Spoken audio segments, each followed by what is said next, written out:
ವಿನಂತಿ ಶಿವರಾಜ್ ಕುಮಾರ್ ಸಾಹೇಬ್ರಿಗೆ ಏನು ವಿನಂತಿ ಅಂದರೆ ನೀವು ಕಾರ್ಯಕ್ರಮದಾಗ ಇದ್ರಿ ಕಮಲ್ ಹಾಸನ್ ಅವರು ಮಾತಾಡೋ ಹೊತ್ನ್ಯಾಗ.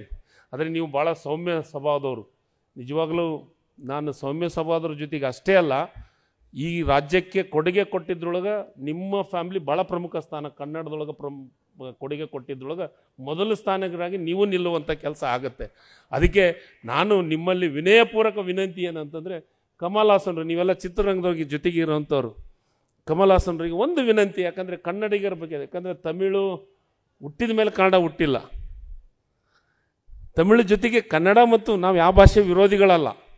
ಕನ್ನಡಿಗರು ಯಾವಾಗಲೂ ಭಾಳ ನಮಗೆ ಸಮಾಧಾನ ಭಾಳ ಐತಿ, ಭಾಳ ಅಂದ್ರೆ ಭಾಳ ಸಮಾಧಾನ, ಎಲ್ಲದಕ್ಕೂ ಸಮಾಧಾನವನ್ನು ತೊಗೊತೀವಿ. ಆದರೆ ಕೆಲವೊಂದಿಷ್ಟು ವಿಷಯದಾಗ ನಾವು ಸಮಾಧಾನವನ್ನು ತೆಗೆದುಕೊಳ್ಳೋಲ್ಲ. ಅದಕ್ಕೆ ನೀವೆಲ್ಲ ಹಿರಿಯರು, ಯಾಕಂದರೆ ನಿಮ್ಮ ಕೊಡುಗೆಯನ್ನು ನಾನು ಯಾವಾಗಲೂ ಗೌರವಿಸ್ತೀನಿ. ಇವತ್ತೂ ನಾನು ಹೇಳೋ ಹೊತ್ನಾಗ ಶಿವರಾಜ್ ಕುಮಾರ್ ಸಾಹೇಬರು ಅಲ್ಲಿದ್ದರು ಅಂತಂದ್ರೆ ಅವ್ರಿಗೆ ಅದ್ರ ಬಗ್ಗೆ ಪೂರ್ಣ ಪ್ರಮಾಣದ ಮಾಹಿತಿ ಐತಿಲ್ಲ ಗೊತ್ತಿಲ್ಲ. ಆದರೆ ಗೊತ್ತಾದ ಮೇಲೆ ನಿಶ್ಚಿತವಾಗಲೂ ನಮ್ಮ ಪರವಾಗೇ ನಿಲ್ಲೋರು ಅಂತಂತ ಹೇಳುವಂಥ ಮಾತನ್ನು ನಾನು ಈಗಾಗಲೇ ಹೇಳಿದ್ದೀನಿ. ಕಮಲ್ ಹಾಸನ್ರ ಬಗ್ಗೆ ನಮಗೆ ಕೆಟ್ಟ ಅಭಿಪ್ರಾಯ ಇಲ್ಲ. ಅವರು ಹಿರಿಯ ನಟರು. ಒಂದು ಭಾಷೆಯನ್ನು ಪ್ರೀತಿಸೋಕೆ ಹೋಗಿ ಇನ್ನೊಂದು ಭಾಷೆದ ಬಗ್ಗೆ ಇದು ಮಾಡೋ ಹೊತ್ನ್ಯಾಗ ನಾವು ಸುಮ್ಮಿದ್ರೆ ಕನ್ನಡಿಗರಾಗಿ ನಾವು ನಮ್ಮಷ್ಟಕ್ಕೆ ನಾವು ಮೋಸ ಮಾಡ್ಕೊಂಡಂಗನೇ ಅಂತ ನನ್ನ ಭಾವನೆ.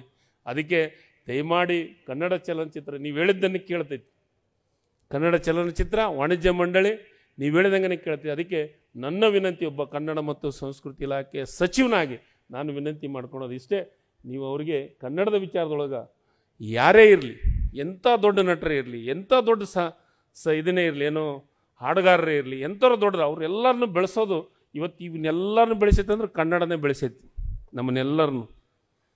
ಅದಕ್ಕೆ ಅವರಿಗೆ ನೀವು ಮನವಿ ಮಾಡ್ತಿರೋ ಏನು, ಅವ್ರಿಗೊಂದು ಮಾತು, ಯಾಕಂದರೆ ಹಿರಿಯರದಾರ, ನೀವು ಹಿರಿಯರದಿರಿ, ನಮ್ಮ ಕನ್ನಡ ಚಿತ್ರರಂಗದ ಮೇರು ನಟರು ನೀವು. ಇವತ್ತು ರಾಜ್ಕುಮಾರ್ ಅವ್ರನ್ನ ಸ್ಥಾನದೊಳಗೆ ಯಾರನ್ನಾರನ್ನು ನೋಡ್ತೀವಿ ಅಂದರೆ ಅದು ಶಿವರಾಜಣ್ಣವ್ರನ್ನ, ಶಿವರಾಜ್ ಕುಮಾರ್ ಅವ್ರನ್ನ ನೋಡ್ತೀವಿ ನಾವು ಯಾವಾಗಲೂ ನಿಮ್ಮನ್ನು. ಅದಕ್ಕೆ ಅವರಿಗೆ ಒಂದು ವಿನಂತಿಯನ್ನು ಮಾಡಬೇಕು, ಹೇಳಬೇಕು. ಇದು ಮಾಧ್ಯಮದೊಳಗೆ ಅಷ್ಟೇ ಅಲ್ಲ, ಕನ್ನಡಿಗರಿಗೆ ಒಂದು ಸ್ವಾಭಿಮಾನದ ಪ್ರಶ್ನೆ ಆಗಿದೆ ಅಂತ ನಾನು ಭಾವಿಸ್ತೀನಿ. ಅದಕ್ಕೆ ನಾವೀಗಾಗಲೇ ನಮ್ಮ ಸರ್ಕಾರದಿಂದ ಇಲಾಖೆ ಮಂತ್ರಿಯಾಗಿ ಏನು ವಾಣಿಜ್ಯ ಮಂಡಳಿಗೆ ಈಗಾಗಲೇ ನಾನು ಪತ್ರವನ್ನು ಬರಿತಾ ಇದ್ದೀನಿ. ನೀವು ಬರೀರಿ, ನೀವು ಹೇಳ್ರಿ, ನಿಮ್ಮ ಮಾತು ನಿಮ್ಮ ಪ್ರೀತಿ ಯಾವಾಗಲೂ ಗೌರವಿಸ್ತಾರಂತ ನನ್ನ ಭಾವನೆ ಇದೆ ಅನ್ನೋ ಮಾತನ್ನು ಇಲ್ಲಿ ಹೇಳಲಿಕ್ಕೆ ಇಷ್ಟಪಡ್ತೀನಿ ಬಂಧುಗಳೇ.